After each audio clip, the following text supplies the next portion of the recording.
Hey guys, how you doing? Hopefully you're doing okay. Going to give you an overview of the case of the article here. There's a link in the description if you'd like to go through every last detail yourself, but I'll be giving you a pretty thorough overview. I'll also say a few comments, my thoughts on the subject towards the end of all of that, which you may wholeheartedly disagree with.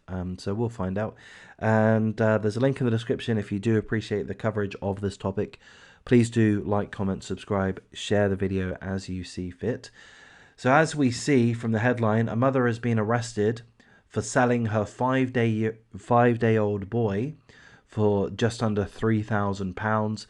Actually 200,000 rubles, because the lady is from Russia. It's been said by the buyer of the baby that the mother wanted to sell, or part of the reason why she wanted to sell her 5-day-old baby boy was so that she could afford to have a nose job. And perhaps this is by the by, perhaps this is highly relevant. I'm not sure how you would take it. But apparently that nose job was for medical purposes to help her breathe. She has issues breathing, and breathing's a pretty important thing. Now, of course, there is more than one party involved. There's the buyer, and here is a picture of the woman who bought the 5-year-old boy. And she did so with the full consent, the full knowledge, the full participation of her husband. But we don't see a picture of the husband for whatever reason. So essentially, the mother is unnamed. We've not been told her name, but she's from Russia, Dagestan, southern Russia. And she's said to have said that she wasn't in a position to keep her child. She doesn't have a job. She doesn't have money. She doesn't have the funds to raise a child, and for that reason she wanted to give her child, her newborn baby boy, to somebody who was in a position to look after the boy, to raise the boy. And that's where this woman and her husband stepped in. They paid 200,000 rubles. The article's a little vague, but it seems like the purchaser had to take the baby to the doctor, at which point the doctor said, hang on, do you have a birth certificate for this child?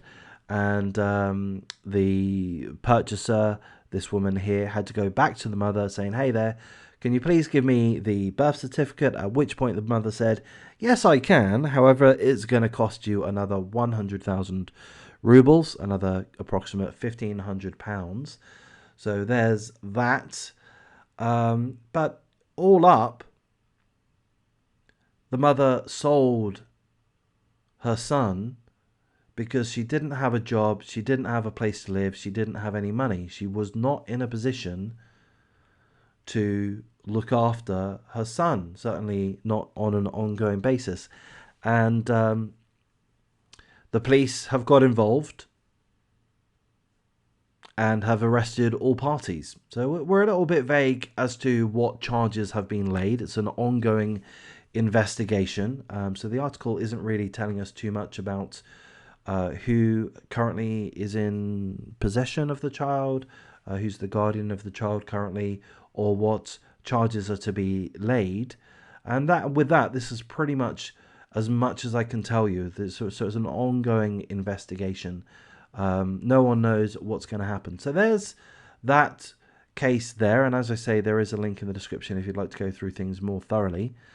I'm going to give my commentary at this point, and you might well disagree or what have you. But my view is I don't hate the mother. I don't. I do feel a lot of empathy for mothers. I think that they're in a very difficult time, and I've read through too many articles where the babies have been abandoned, dumped in literal dumpsters, in bins. They've been killed. I mean, this is something that happens, I think, pretty regularly.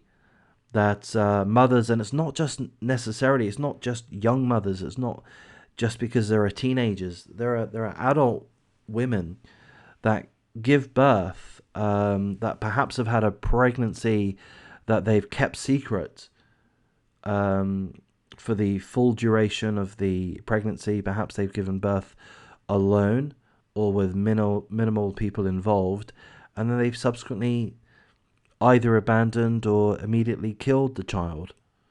I mean, I've read far too many articles, so I don't know what my point is there, but I do feel I feel empathy for the mothers. I mean, I just kind of assume, and I could be entirely wrong, but I just kind of assume that there must be something going on with their mentality, certainly at that state, but, perhaps I'm unreasonable.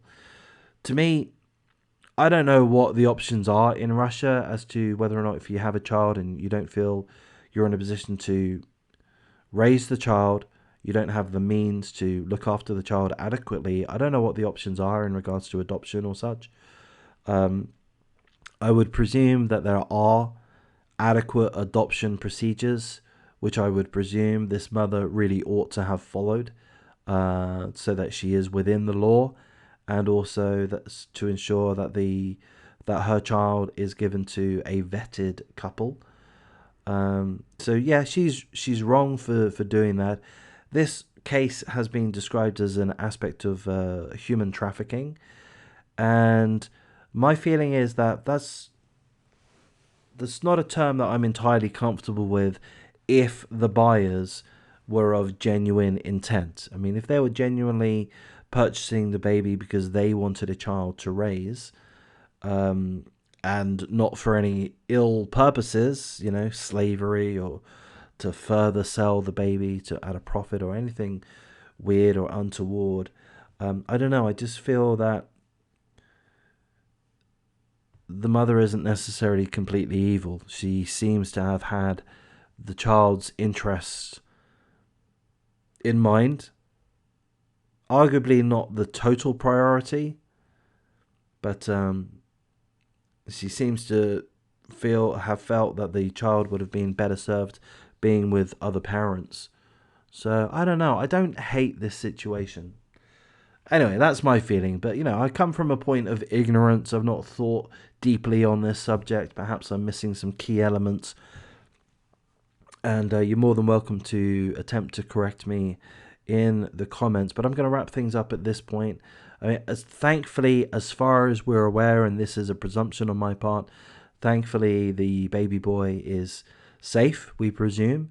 But again, we don't know if the baby is now a child of the state, or if they've been assigned to family, or if he's entered into formal adoption processes. We don't know. But I guess it's fair to assume that the baby is healthy and safe, which is probably the most important thing. I don't know. I just feel that all of the parties involved committed crimes, no doubt. They did not follow the required procedures. But on a moral level, I'm assuming that nobody meant any harm to the child. And on that assumption, my feeling is that this isn't necessarily immoral. That's where I'm coming from. But I'll wrap things up at this point. Like, comment, subscribe. Take care. Thank you.